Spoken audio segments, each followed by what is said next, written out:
On Headstrong, we are very pleased and proud to be partnered with the CBD brand, The Good Level.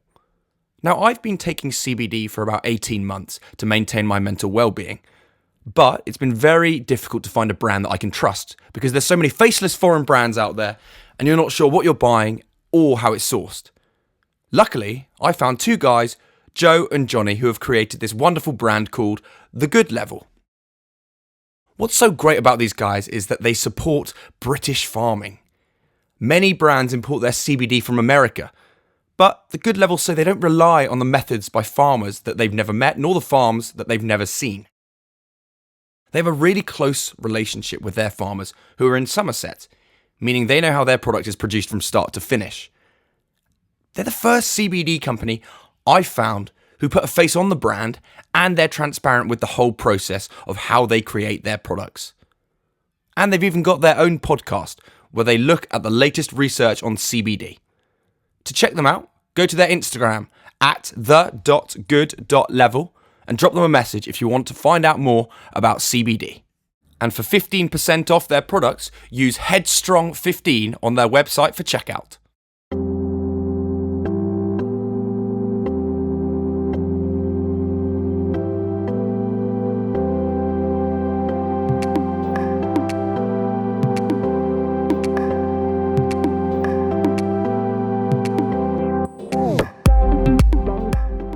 Hello and welcome back to Headstrong Series 6.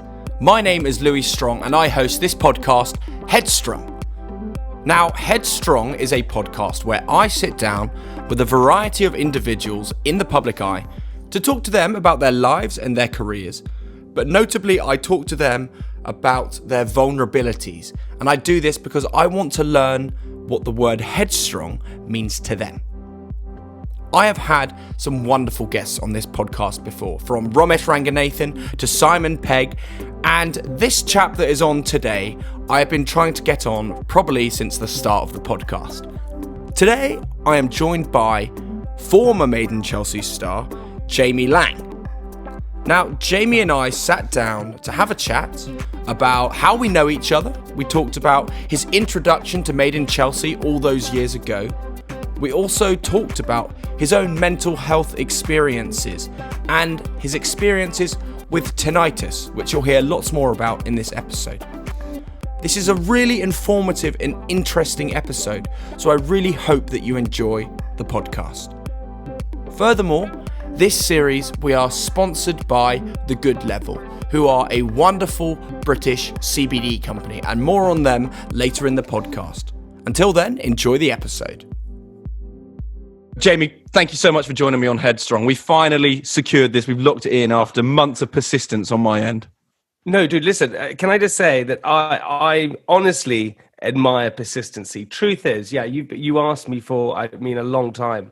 And I said to you before we started the podcast, I don't do podcasts really anymore, but I do my own podcasts, but I don't do other people's podcasts because I've done so many now that you kind of normally get asked the same questions or stuff like that. So it's hard to say something new or something different. So I say no to everyone's, but your persistency I admired, and I went, I'm going to do it. So we're here. Anything to now. Shut me up. And no, not even to shut you up, dude. I was just literally like, I just couldn't believe how insanely persistent it was, and I just was like, that's so sweet that it was so persistent. And also, we've met in Barbados, all that kind of stuff, back in my early days when I was very drunk all the time. I was drunk all the time, so it brings back some nostalgic memories. Naturally. Before we kick on, I'm starting every episode this series in the same way, and I'm checking in with my guests, and I want to see how they are. So I want to ask, how are you feeling today, and how are you doing at the moment? I love that. That's so wicked. Dude, you know what? I'm pretty good. I can't complain actually at the moment. I think that I always lacked balance in my life in terms of emotional, financial, whatever it was. I was just always spending or being erratic or being anxious or not anxious, all those different things, or in our relationships and all this kind of stuff. And actually for the sort of last year and a half, 2 years maybe, I've had pretty good balance. So I feel pretty blessed in that area. It's easy. How are you feeling? That's very sweet to ask me back. Do you know what? I am good. I'm delighted that it's Friday. Yeah, yeah, yeah. I'm living on the coast at the moment, so I'm looking at the sea out my window, which is gorgeous. Oh my God, And life is good. I got my puppy fast asleep next to me here.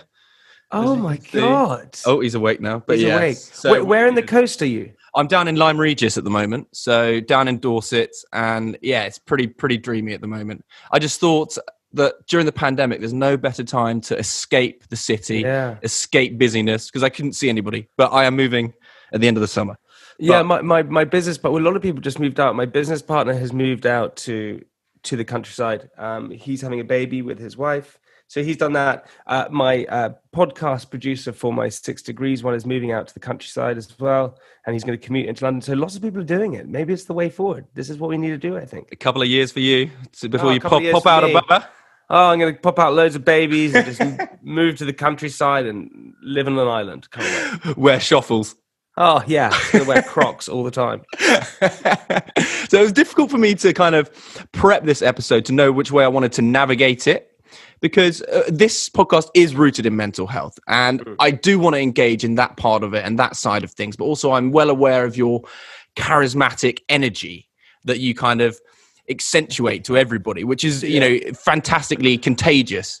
But to kind of understand this and contextualize it, I want to talk about you as a kid, as a child, because you must have some pretty epic memories. But can you remember your earliest memory as a child, be that good or bad? Yeah, I can. I can remember my first ever memory, which is, so as you can imagine, I was a hyperactive kid. I think that if I got diagnosed now as one of these children, if I was, you know, on Louis Theroux documentary, they would say this kid needs to be on Ritalin. You know, I was one of those guys, but I was manic, crying, screaming, stealing, all these different things. I was all over the place, running before I could walk. It was just crazy. And looking back at it, no wonder, like, I didn't do well in school and things like that. Like, obviously, there's something wrong with this child. So my first ever memory was me going to nursery. I went to a school called Hathaway Castle School, and they had a nursery, they had a reception, they had a big school. And I went to nursery, and they used to have something called the pink wall on the left-hand side. I ran into it once and cracked my head open. But I must have been about 3, I reckon. What is it, 3.5 when you go to nursery? And my dad took me in, and I remember him bumping into a lady.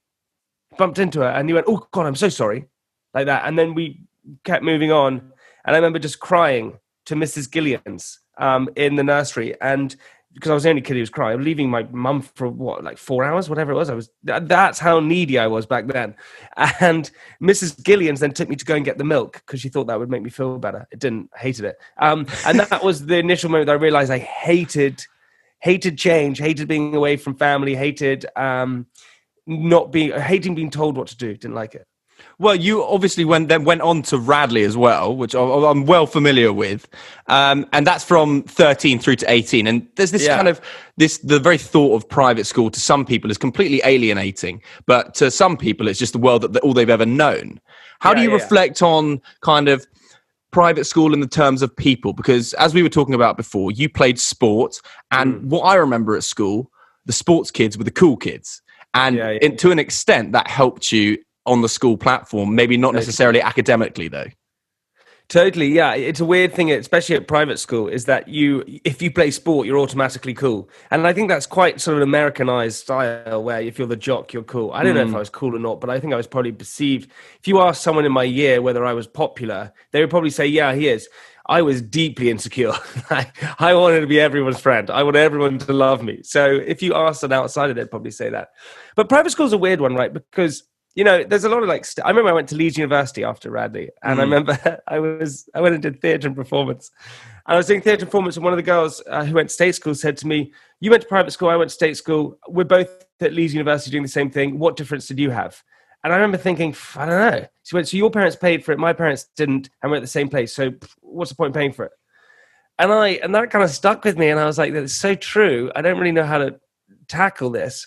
And I think what I've realised there's advantages and disadvantages to private school and non-private school, state school. And you know, private school, you're definitely you get it. The negatives are you get a sense of arrogance. There's a sense of sort of elitishness. There's you know, you don't mix with different cultures or lives that much. You're kind of all sort of have lived the same similar lives, and so there's a lot of that. So you're pretty you're not very experienced or self-aware in those areas. The benefit for me is I went to boarding school at the age of 8 years old, right? To Summerfields, and I went to Radley. And at 8 years old, you're thrown into a dormitory of 12 people or 15 people they're complete strangers. And you're thrown into an environment where you have to make friends and you have to understand people. And so from an early age, I knew what I had to do in order to make friends or understand people. I knew people's body language, the way they acted, all these different things. And so if you throw me into situations now, I can react in those areas. And then secondly to that is that you get inner confidence. We got to play sport all the time because there were grounds. We got to play any musical instrument we wanted to. We got to do speech and drama. We got to stand up in front of the school and recite poems. So you were driven within you. You have this confidence to do these things. Yeah, it varies from child to child, but typically that's what happens. So I left school being confident, which I don't think a lot of kids do. A lot of kids do not leave school. Actually, they lose confidence because of bullying or they're just misfits or whatever it is. But I left school, and a lot of my friends and a lot of people I know left school with this inner confidence without realizing it. And that does help you in life, having confidence, I think. And I think that inner confidence stems from the private school atmosphere of giving you independence. Because by that point, if you're there without your parents, you literally have to think for yourself. And also, to go off what you were talking about, insecurity as well, is that you have to be on form all the time because your mates are constantly, it's a competition basically the whole time, private school. You're constantly competing to be the best. Whether you like it or not, that is how it's structured because you have to be on form the whole time. And that does, you project your insecurities by being confident. And then by the time you leave, you're probably like, okay, I actually am confident now, Yeah, that's so funny you say that. It's so true. And there's a massive hierarchy at private schools. I don't know about other schools, but there's a food chain and you have to work your way up it, and you don't mess with the people at the top, and the people at the bottom can't really mess with the people at the top. And so it's a very doggy dog world out there. And they think it's all nice and this, and you get this amazing thing. Our parents, I didn't choose to go there. My parents paid for me to go there. You got to play sport and things like that. But you have bedtimes and you can't leave. And, there are rules all the time. And, it's tricky. And fucking go to private school at 8 years old where your Pelham groom is next to you and he's screaming, "Mummy." I'm like, this is like prison. What's going on? So, so it really hinders some people in the future for sure. And talking about that hierarchy then, when you turned up at Radley, I know from my personal experiences, as you say, you don't talk to the top years unless you want a little bit of chat back and what they like to call it is character building. And I use inverted commas in that kind of reason, because I would argue that there's a fine line between banter and character building. And then actually, nowadays it's probably deemed as bullying, really. Yeah. You'd be expelled for the stuff that happened. 100%. Yeah. I mean, can you remember anything that happened to you specifically? Oh my God. Yes. I was in B Social, and B Social was a tough social. We had a housemaster called Bobby Holroyd at the time, and he let the boys run the house. So the boys ran the house. 100% they ran the house. And I had all sorts of things happen to me.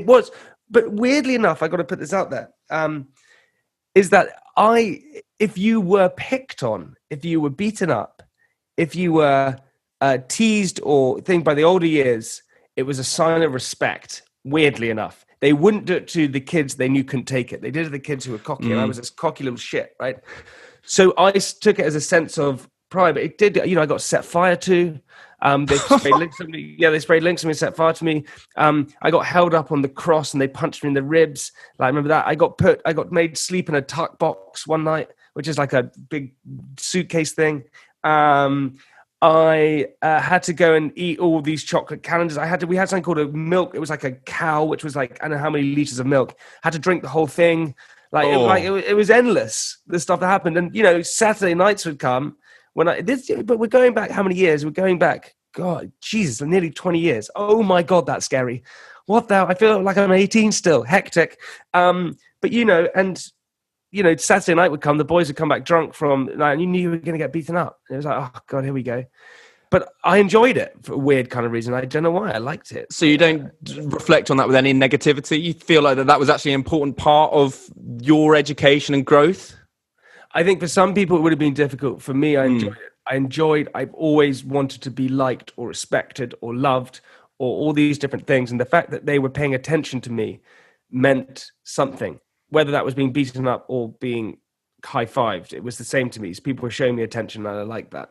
And I know exactly where this stems from, because we have something very in common, and that's that we're both the middle child. Yes. And immediately, I am the problem child. I was involved in every single argument that could possibly happen in my family. What about you?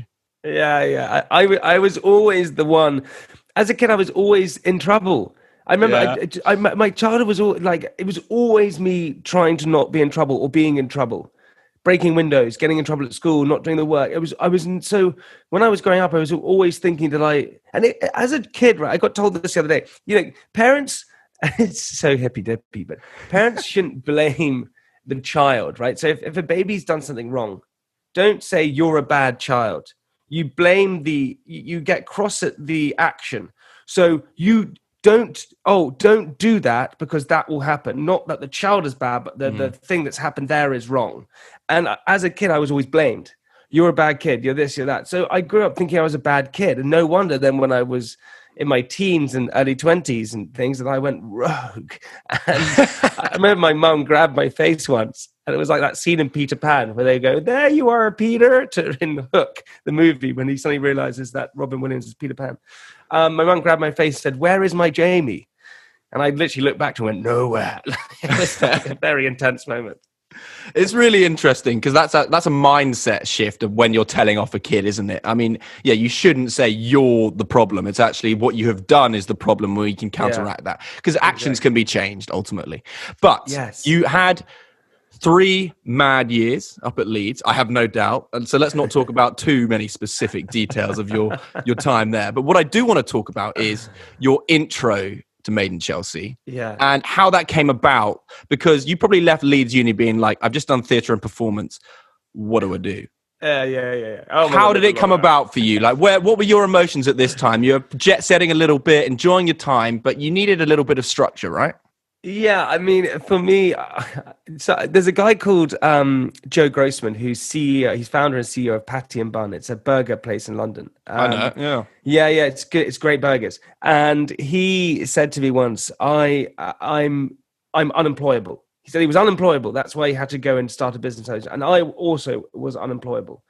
You couldn't employ me because I wanted to do my own thing and I didn't listen to anyone and I thought that I knew what was right and I couldn't understand the concept of making someone else a success. I didn't get that.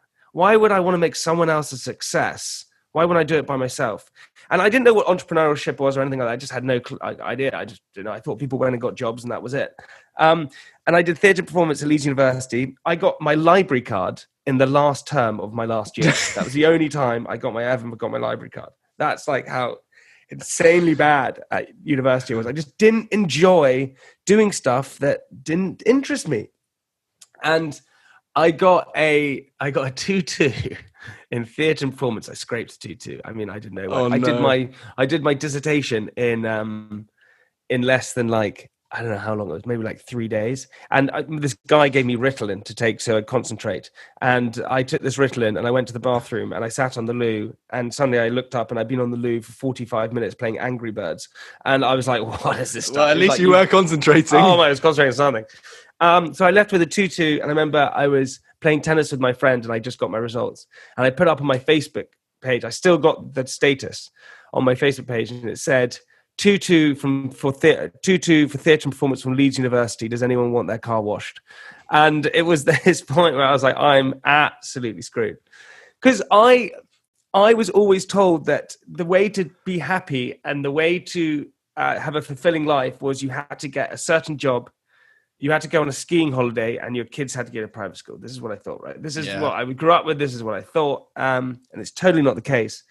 And then what happened is my friends were doing Made in Chelsea at the time. I was, like most people, criticizing them. Oh, what idiots. But secretly, I was jealous the fact they were doing it. Of course. And they were doing so jealous. And that was season 1. And I'd always had this fascination with being famous, I suppose, or being known. And I filmed everything as a kid. So I had a video camera wherever I went. I still got the video stuff here. So wherever I went, I had a video camera. Hey, mate, that's a Channel 4 documentary waiting to happen. I know. I've got all of these maybe shit. I've got all of this stuff. I should pitch that. Great up. That's a great idea. Holy smokes. What an idea. I'm going to think about doing that. So anyway, So anyway, so as I was saying, so basically what happened, I now got that idea in my head. Like, this is probably, you get like ideas in my head. I then can't focus on things. I'm like, oh my God, I want to picture it now. Listen, if it happens, we'll do it together. Yeah, we'll do that. You came up with the idea. You told me about it. Yeah, and then be persistent. I'm not even kidding. We'll do this together. I'm not even done. Kidding. So anyway, so my friends were doing Main Chelsea. It was season 1. It was about posh kids drinking champagne and driving Ferraris, and I hated it. I was like, oh God, they're doing this and doing that. Anyway, I then season 2. I was asked for season 2, and I went, oh God, I don't really know. I'm denied about it for ages. And meanwhile, I went and had an interview at a wealth management company. And what the hell was it called? Can't remember. When I had an interview, and the boss said to me, I walked in there, I made him laugh. I always say to anyone, you use humor. It's always a ticket to getting anything through. So I made him laugh, and he said, all right, I'm going to give you a job. You can start in 2 weeks' time. And I went, all right, cool. So I had a choice of taking a wealth management job. On a good salary, probably. Not even on a good salary. It was commission based. I think I was on like 18 grand basic, and you had to make yourself whatever it was. And I was like, okay, I have this choice of going down this road to do Main Chelsea. And I remember thinking it was 2 roads. I could go down this one, which I have no idea about, or this other one, which I probably know where it's going to end up. And I couldn't think of anything worse than going to do this wealth management job. I was like, I just don't want to do it. I really don't want to do it. And I went on holiday with my friend. He's a great friend of mine. He's called Cosy. And his mum was very high up in television. She's actually just retired, but she was pretty respected in the television world. And I said to her, I've been offered this job. She said, don't do it. It'll be the worst thing in the world. It'll ruin your life. And I went, all right, I'm going to do it. And always with these things is that I also, meanwhile, had this idea for the sweet company and things like this. So I thought this would be good marketing. But I was told this thing once by a very clever man called Rory Sutherland. He's head of Ogilvy Group. And he said to me once, he said, never follow logic. If you are flying a plane or driving a car or doing something that requires logic, follow logic, because it gets you back in a safe place, a place where you want to be, a place where everyone else is. If you are starting a business, if you're doing your life, if you want to do something crazy and creative and different to everyone else, don't follow logic, because it will get you back in the same place as everybody else, a saturated place, a place where you don't want to be. So I sort of stuck me, and I never really follow logic with things. And I think, okay, well, what if people are doing it that way, what can I do it differently? And Main Chelsea was a different route. So I went, okay, I'm going to go and do that. So that's what led me into the world of Main Chelsea, is thinking, I'm going to go against the grain. I kind of want to be famous. This could be fun. I don't know where it's going to end up. Let's do it. And that's a really good attitude to have. Like, so many people just get caught up in what life is supposed to mean, but there is no meaning to life. Literally no meaning at all. Literally, but that scared me for a while, that there was no meaning to it. Like, I mean, I searched for meaning for quite a long time, and perhaps that's what religion does.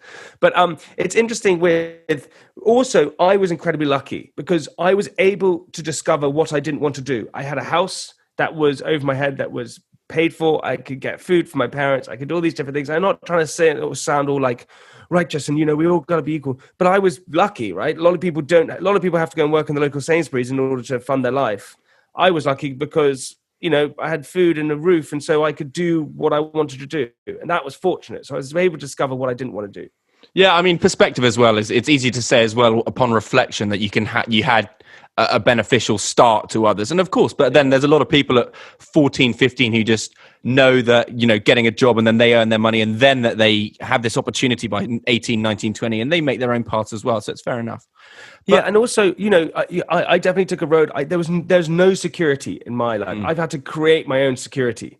And, a lot of people don't like not having security. I had none for many years. No real job title, no real bases, no nothing. It could all end tomorrow with one bad picture coming out or one wrong move. That still happens today, right? So you're very much living on a life edge. And so it does create, for a kid who was already probably pretty anxious, to then throw herself into limelight and reality TV and no security, it creates a lot of anxiety. Yeah, that is the world of the unknown. Because of course, when the show did come out, it was immensely popular. And I imagine you were probably living in the moment and captured and immersed in what that meant. But there could have been something where it could have just been cancelled, like straight away. Did you have that intrinsic fear? Oh my God, always. I've had that my entire life. I've always had imposter syndrome. I've always believed that I'm going to be caught out the next day. Actually, weirdly now I'm a bit more confident with it all. But yeah, I thought that I've written this book, which is called I Can Explain, which is coming out in September. There's a little pitch for everyone.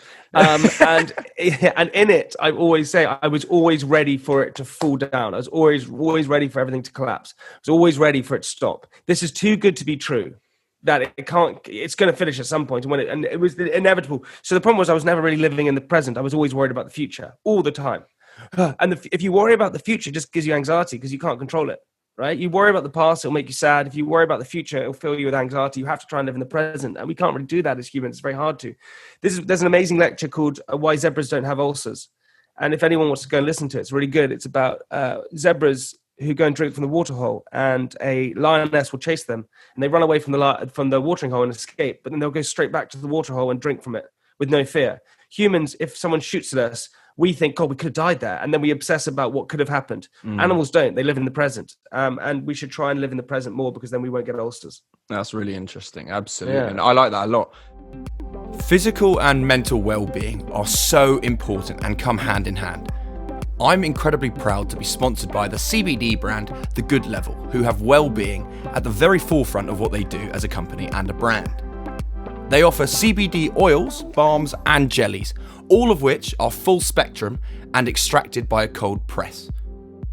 Their oils are all made with extra virgin olive oil from Kalamata, and that makes them so much tastier than any other that I've tried before. Their balms have a fantastic smell as well, and are great to use on your skin or any pain you're experiencing. And of course, their jellies taste so great for any sweet tooths. They also have a commitment to sustainability, pledging to plant at least 500 trees every year, along with ensuring all their packaging is recyclable. So if you want to check The Good Level out, go to their Instagram page at the.good.level, where you can find out all about their products. And if you'd like a discount, feel free to use Headstrong 15 at checkout on their website. What was it that you craved about the word fame? Oh, it was the validation from strangers. Okay. It's fair. And that's yeah. And generally, and I don't mean this in any rude way, but I'd say reality TV, even more so now in the worlds of Love Island, dare I say it, that is what it's rooted in. Yeah. The validation from anyone, I guess. Yeah, I think, look, I think maybe people would say they have other things, but I think that people who desire to be famous in a non-like way where you actually have a profession. So actors, probably some of them desire to be famous, but they actually just love the sort of art of it. If you go and do reality TV, it's rare you're going to find someone who says, I did it because I just loved reality TV. Typically, you're searching for something, for validation, for love, or whatever it is. And it's a certain type of person who goes and does reality shows normally. I was definitely searching for acceptance and validation and all these different things. And I thought that you could get that from strangers. If everyone loved you, then you would be healed. But actually what you figure out is that, no, that doesn't really happen. Strangers don't make you heal. You have to heal yourself. That's why people run away from things, right? So people go and spoke. My older sister Tash, she went and lived in Goa for 10 years. And it was interesting. I was talking to her about it. I said, why doesn't everyone just go and run away to a beach and live a beach life? And she says, because what happens is that you have your problems where you're living. So you go, you're going to escape it all. And you go and live in Goa or Costa Rica, wherever it is. And you meet new people, you have an amazing life, it's all fine, you're living on a beach, but then slowly by slowly, all of those insecurities and things that are within you start to build up there. And the same problems you had in the city in London start to come out in Costa Rica or Goa or wherever it is. So actually you have to fundamentally try and heal yourself before you keep running and doing shows or doing reality stuff. So doing a reality show, I would say it comes with a warning. Yeah, be careful what you wish for. And so when you were growing up, you talked about those deeper insecurities and just, being insecure. I think most people have some insecurities within them, but partnered with the rising build of social media when you joined Made in Chelsea, you were having to tackle this immediate rise, if that makes sense. Yeah. And then now as well, utilizing your platform as a business. How do you see social media now from your own perspective for mental health purposes? Because you can get so immersed into the world of social media that, again, you're not living in the present, you're living in virtual reality. I actually think it's way worse, typically for social media for non-famous people. I think it's worse. I think famous people who have social media there's a lot of benefits there, so many benefits, and the benefits probably outweigh the negativity. You can get trolled, people get trolled and all sorts of things, but But with people who just have social media just to have it, I think there's a lot, especially the younger generation, that's uh, way more mental, drives way more mental health, because you have to imagine, okay, when I put a post up on my social media account, right, I have close to 1 million people liking it and saying this and commenting underneath, right? So, and some of your friends like comment or like it or stuff like that. And so you get all these different people who are liking, commenting, your friends, all these different things. When someone who is just having their friends on social media put up a post and none of them like it, it's way more affecting to them than it is for me, because you don't really notice if your friends are like it, because you get, 10, 20, 30, 40, whatever 1,000 likes you get. So you ignore the other stuff. So I think social media is actually a really good thing for businesses, for brands, potentially for celebrities. I think it's a very lucrative thing for some people. It's a good tool to connect. I think for people who just use it just for pleasure, I think it could potentially be a bad thing. What would you say to them then? What would your advice be to them? Because it's easy. It's easy to say that, but how would you reflect on it if you were in the other shoes? If that makes sense. I would be terrible. By the way, I would be all over it if I was that. I would be all over it. If I was it's all about projection as well, isn't it? Because like I see X, Y, and Z, chilling out. For example, it goes back to Dubai Gate, when all the some influencers went out to Dubai and everyone's back here locked down, and they're doing it for work. Technically, I suppose I can argue that it is, sure, because their work is via social media. So but I know, I hear what you're saying. It's an interesting conversation, because so typically, right, we meant to have a village mentality. We're meant to know 150 to 200 people. So if you have a wedding, you invite 200 people. I don't know, that's how your friends work. And out of those 200 people, that village mentality, we have a USP, a unique selling point, something that makes us ourselves. So we're the best at podcasting, the best at music, the best at going to the gym, the best mum, the best dad, so, the best farmer, whatever it is. You have something that makes you you. The problem with social media is that whatever area that you're an expert in, your dancer, whatever it is, your algorithm kind of sort of projects that onto your social media because that's what you're interested in. So what you do is you tend to have this village mentality. We wake up every single day and we go on social media and we see people achieving so much more than we're achieving, or perceiving to achieve so much more in dance or acting or farming or music or podcasting. So then we feel inadequate. So then we lose our sense of self, our unique selling point. So we think, what is the point? Because I'm never going to be as good as them. And so that's what social media does very badly to people, is that it makes people become, it drives people to have less purpose and less motivation, because they never feel like they're going to be unique or different or better than the person on social media. That is the problem with it, I think. And they're sat in the world of comparison as well. Exactly. You think you'll never achieve it. Yeah, and everyone's comparing themselves to each other. I can tell you right now, whatever place you get to in life, if you're someone who's hungry to achieve, it's very hard to find a place where you're content. You're always going to be striving for more. So you have to always look down rather than up. I sat in a taxi once with this guy, it was an interesting guy. It was up in Manchester. And I said to him, what is the meaning of what is happiness? And how do you create happiness? And he said, it's always to look down, never look up. So always realize what you have above other people. You look down and some people can't walk. Some people can't breathe without help. Some people don't have any money and thing. If you constantly look up at people, you're always wanting more. So look down and realize what you have over other people. And I think that's a really important thing to do. Looking down is a bad adjective. I mean, I know. No, I know. Not looking down, but it's, you know what I mean? Realize what you have above other people rather than wanting what other people have. Just being aware of the term being grateful. There you go. That's much simpler. So but it's hard to be grateful sometimes, right? No, but it's impossible because we're constantly having things projected on us, even from things like adverts and billboards and magazines. Things are projected onto you, and like 40 years ago, you wouldn't have had all these receptors going mad, like all these colors in your eyes. It would have been very gray, black, white, hardly anything. And life's now so complicated, and there's so much going on that you're so aware of other things that you're not just aware of what you're doing. Yeah, we need simpler lives. But how do you simplify lives? It's can't, that life is tricky. Life is not easy, but I don't think life has ever been that easy. Hence why Peter Pan was written. Peter Pan syndrome is actually a bad syndrome, right? Because it creates no responsibilities and things like that, which is actually a bad thing, but people think it's a good thing.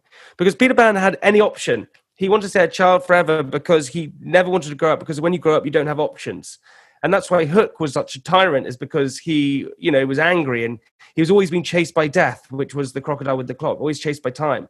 And Peter Pan had no sense of time or anything like that. So, being naive and to things is an amazing thing, but life creates responsibilities. And when you grow up, you have to have responsibilities. And that's tricky sometimes because we create problems for ourselves. And that is a great personification of reality, that film. But Jamie, Peter Pan Laing, obviously. Yeah, I know.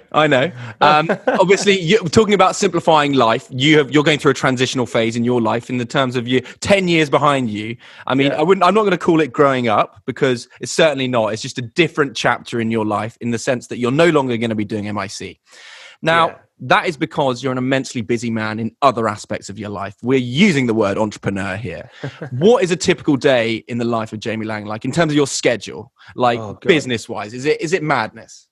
Yeah, I mean, summertime is a bit more relaxed, which is good. But I've just hired a PA. She's called Freya. She's lovely. And yeah, it's pretty hectic when it gets hectic. I mean, I try and gym in the mornings. I have my Candy Kittens office that I go into. I'm shooting podcasts. I'm recording TV shows.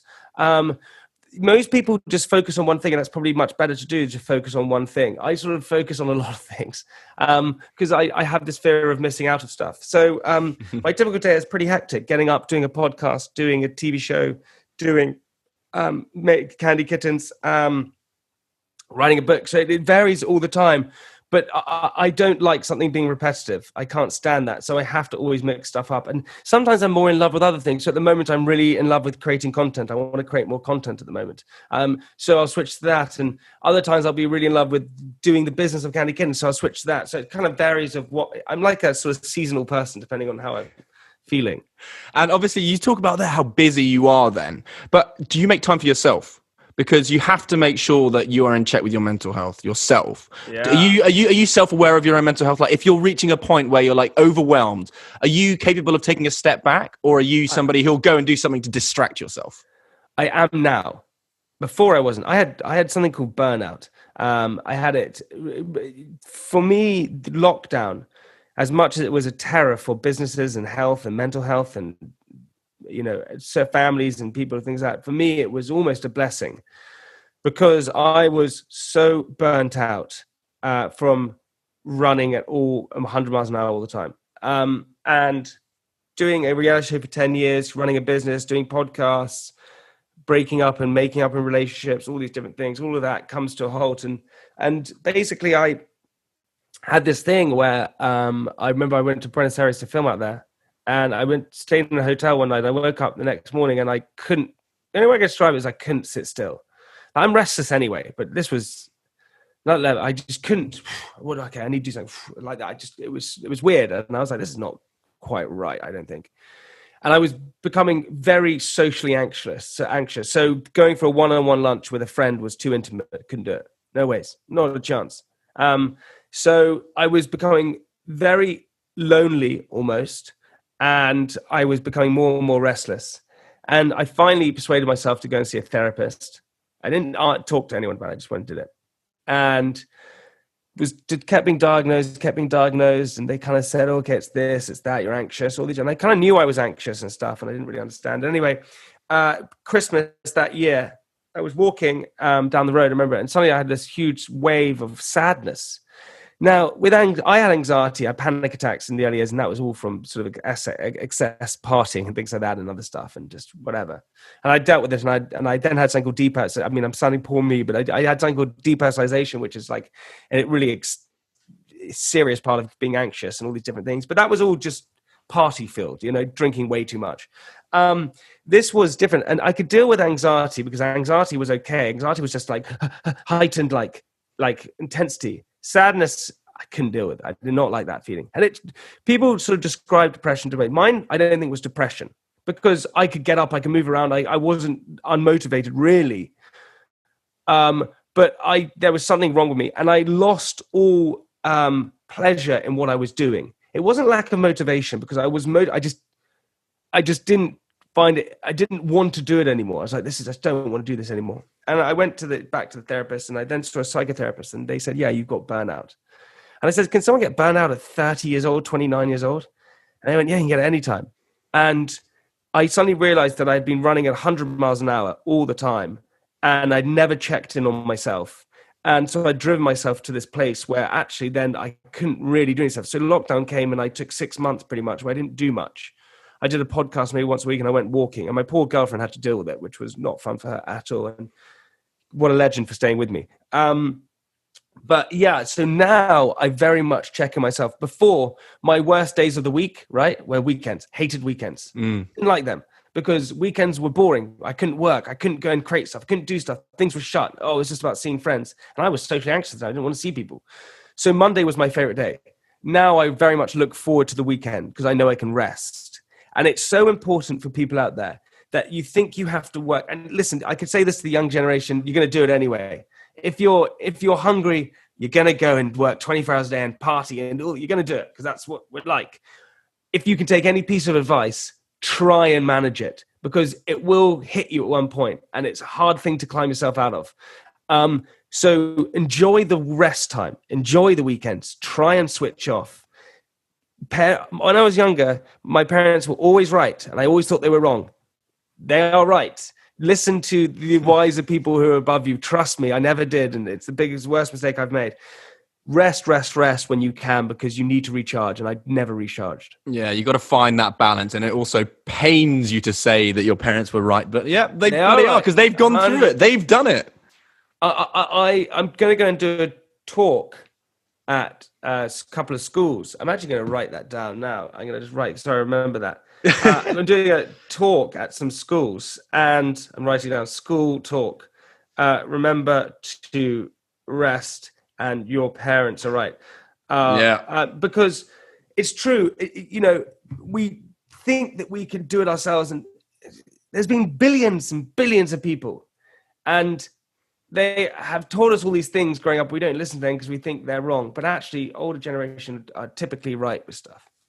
Yeah, totally. Now, something that you briefly touched on there as well is how important is it now to be in, and I'm not saying that this is right for everybody because everybody is different, but to have that steady and stable relationship now, to have that continuous through line, to know that when you come home at the end of the day, whether your day's been shit or whether it's been amazing, you've got a permanence there to relax with and just keep in check as well. Yeah, it's interesting, right? I'd always struggle with monogamy. I was like, well, why? If you can eat the cake shop, why not do it? Like, just go and have as much fun as you want. And I struggled with that for ages. I slept around way too much, and I had loads of different girlfriends, and I broke people's hearts, and people upset me, and it's not fun doing it all. I can say this now that yes. I'm sure, this idea of being a playboy and Lothario is a really fun thing, and sleeping with different people forever could be a great thing. But actually being in a loving, fulfilling relationship is much more rewarding than anything else. And the fact that I got a girlfriend who's pretty badass and we love each other and all this kind of stuff, that's pretty cool. And someone told me once, do you want to be the guy who's at the nightclub at the end of the day or leave with your best friend at the beginning? And I said, well, I want to leave my best friend. They said, well, do that then. Don't be the last person in the club waiting to pick up whoever it is. Because that's what happens. Slowly by slowly, you would become lonely. And it's a lonely existence. And there are a few things in life that typically, they did a Harvard test, right? They tested over 700 and something people in this Harvard test. 100 years ago, I think it's coming up to. And typically with social experiments, they die out after 10 years because it's been too long, or funding stops, or people don't get bored of doing it, or whatever. This one has lasted forever. And what they did is they got 700 and something Harvard graduates and studied them throughout their lives to understand what creates happiness. So happiness has always been a thing, right? People think, oh God, are people less happy now? No, people throughout life have always been unhappy and search for happiness and stuff like that. And what they discovered is that they followed them throughout their lives. Every 2 years, they checked in, then did all sorts of tests, brain tests, family checks, thorough social experiment. And there were presidents who came out of it, and people who were alcoholics, and people who had schizophrenia, and people who made money and didn't make money, and all these different things. But what they found that people who were the happiest typically were people who had strong relationships with their friends, their family, and partner. That's what creates happiness. And people who didn't have those things were typically unhappy in the end. So actually having a strong relationship is really important in life. Yeah, I completely agree with you. I feel I am in a strong relationship, and we've just got a dog, so that's essential. And like, you know, it's the small things as well. It's like, because I can still have fun though within my relationship. That's the difference, because I think that when you're not and you're in this single world, you think the happiness is trying to get with other people and whatever. That's Sleeping not the around happiness. That's not the definition of happiness. The happiness is actually all the stuff before that.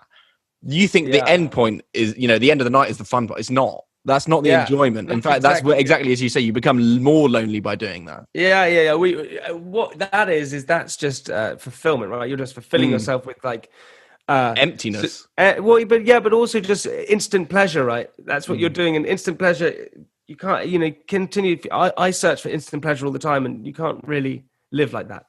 No, absolutely. Now, something that you have been vocal about and talked about before is tinnitus.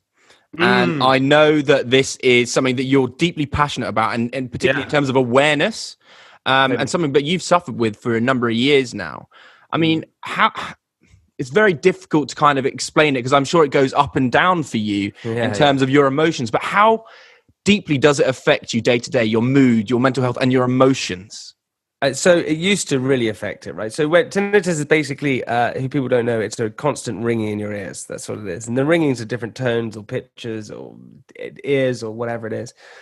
It can be caused from ear damage, noise damage, genetic. It can be done from anxiety. I don't know what mine was done from. I have no idea. But I woke up one day and it was silence, but there was a ringing. And I was like, what the hell am I? It's sort of, if I can describe it, it's like I'm just trying to think, because I can hear it now. So I'm just trying to, how do I pronounce that? How do I make that? So it's a very high pitched, it's like, when you can hear that the television is on in a different room when we were younger, you could hear the noise, the high pitched noise. It's like that. It's like a staticky high pitched noise. And what happens with tinnitus is that the hair follicles in your ear are broken. So they're constantly sending a signal to your brain that you're hearing a noise. It's incurable. You can't cure it. 1 in 10 people in the world get tinnitus as well. And it started, and it was hell, because you have this ring in your ears and you have no silence, and you're just like, this is awful. And for the first 6 months to a year, it was bad. And anxiety makes it worse. Lack of sleep makes it worse. All these things make it worse. And the most important thing to do with tinnitus is treat it like aircon in the room or crickets at night. But if you're sleeping in a room with there's aircon, if you listen for the aircon, you could hear it, but you have to try and become accustomed to it, so you forget about the noise. And that's for tinnitus, you forget about the noise. And as you get older, for me personally, it got better. A lot of people, it doesn't get better, but for me, it got better, and I become used to it. And now I treat it like a friend. So if tinnitus is high, that either means that I'm tired, I'm stressed, I'm a little bit anxious, I need to sleep. So I use it as an alarm bell, where I go, okay, tinnitus is up, so therefore I need a rest now. And so I use it as an alarm. That's really interesting, because it's like when you need to take time out, that is a signal for you. You kind of know that something's, actually, I probably actually need, you're coming to a burnout, maybe. I don't know. You need to actually switch off for a little bit or something. Yeah. Give yourself some time. That makes a lot of sense. Now, before I kind of start wrapping things up, there's a couple of other bits that I desperately want to talk about, because you were one of the first people to do Celebrity Bake Off, man. Now that is freaking insane. I mean, what a staple show within the British society that is now literally a worldwide kind of seen thing. But what I want to know is, was Paul Hollywood a real douche to you? Was he actually quite a nice guy? Paul Hollywood was a good dude. I think he was expecting me to just be a complete idiot. I think, throughout my life, when you do reality TV, people are expecting you to be a certain type of person. Yeah. And that's what happened when I did Strictly and things like that people are expecting me to be a certain way.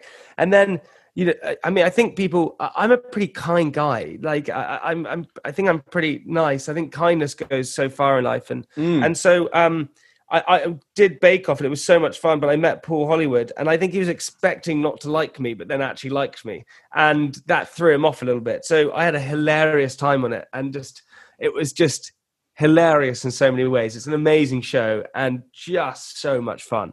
And then you talked there about Strictly as well. You've got so many opportunities that have come from initially what started out as a reality show. And you've got another exciting show coming out that you've been filming, BBC Three. Yeah, BBC Three. I Like the Way You Move. It's a hybrid. It's like a Toyota Prius. It's basically dancing and dating combined together. We get 5 sexy professional dancers into a house, and then you get these people called rookies who come and they partner up with the dancers and they learn dance and they fall in love. It's epic. It is epic. It's coming out in September. It is going to be an absolute rocket of a show, and I can't wait. It's the new form of dating show, and it's just going to be insane. I Like the Way You Move. What a plug! Has this ignited an adoration for dance in you post Strictly, and like now this show? Are you now an absolute dance fiend? I'm not a dance fiend at all. I've forgotten how to dance, but I admire dancers massively because I admire anyone who's like really tried at their like trade and stuff like that. They've been in so much effort, these guys. They've been training for years. So I'd really admire all those dancers because they've put in so much effort to get where they are. And I think anyone who's done that, I applaud them massively. And massively, I applaud them. I think music and dance are the only two things that are universal in terms of being able to have a conversation with someone. Absolutely. And expression. Yes. Literally, those two things, I can understand what people are saying by using their bodies and their voice. Yes. I don't need to understand their language. Yeah. It's so true. I think you're exactly right with that. That's why dance is so amazing because being also in control of your body like that is a pretty epic thing. I just didn't know my muscles worked in different areas until I started dancing. So whoa. So it's amazing. Yeah, Strictly was incredible. Yeah, what a time. Now, I've got 2 final questions that I'm going to ask you. One of them you may well have been asked before. What flavour sweet would you be and why? Oh, good one. We have our new sweets coming out, but I can't really say at the moment. We have new sweets and blood orange. Jesus, man, blood orange is just divine. I don't know if I'd be that though. What would I be? I think, man, do you know what? I think I'd be a lemon sherbet. I think I'd be quite sweet with a little bit of that sourness. A little bit of tang. Yeah, a little bit of tang. A little bit of something. I think I'd be a sherbet lemon. I'd be a sherbet lemon flavored sweet. And we used to have a flavored candy kitten sherbet lemon. Didn't do so well. So we took it off the list. But yeah, I'd probably be a sherbet lemon, 100%. Yeah, we like that. Now, my final question is, what does the word headstrong mean to you? Headstrong, God, I applaud anyone who's headstrong. And I admire, and it's if you get headstrong, you've achieved everything you want. I'm definitely not headstrong in everything I do at all. And anyone who is, well done to them. Headstrong is being in a place where you are comfortable with who you are, I think. And I think when you get to a place where you're comfortable with who you are, you've completed it. And that's the place that everyone's searching. Just be content. And when you get your headstrong, you're pretty content, I think. Yeah, can you complete it though? I don't think you really want to complete it. No, I think that's it. I think you probably can. Can you complete it? No, I don't think you can. I don't think you want to. Life is about constantly. I saw this the other day. Life isn't about pleasure; it's about educating yourself, and you constantly want to educate yourself in different things, and that's what's important about life, I think. A nice progressive journey of emotion and education. I love it, Jamie. Thanks so much for joining me, man. I really appreciate it. We did it. We did it, man. I appreciate it. Thanks so much, buddy. Thanks, man. It's great to have teamed up with The Good Level, a British CBD company who share a similar ethos to that of Headstrong. The Good Level co-founders, Joe and Johnny, believe in CBD as it's helped them and their families with their physical and mental well-being. Whether that's using their balms to recover from physical exercise, or using their oils to manage stress and anxiety, or to get a better night's sleep. The Good Level has well-being at the very centre of their brand. As we've partnered up with them for this season, you can get a 15% discount off all their orders using Headstrong 15 at checkout. And if you're not sure about CBD yet, no worries. Joe and Johnny are always happy to chat and answer all your questions. You can contact them via their website or check out their Instagram at the.good.level. And that's Headstrong15 at checkout. And that concludes this episode of Headstrong.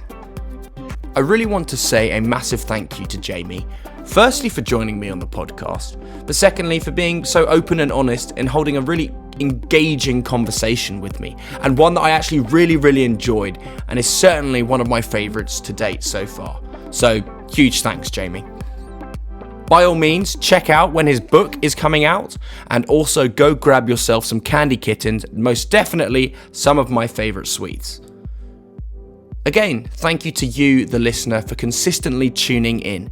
And if this is your first time tuning in, hit subscribe or go check out some of my old episodes. I've had a number of guests on the podcast, and I know that there'll be someone in there for you. Please do rate and review and send on to your family and your friends. Every little helps, as I always do say. I will be back next week for episode 3 of Headstrong Series 6.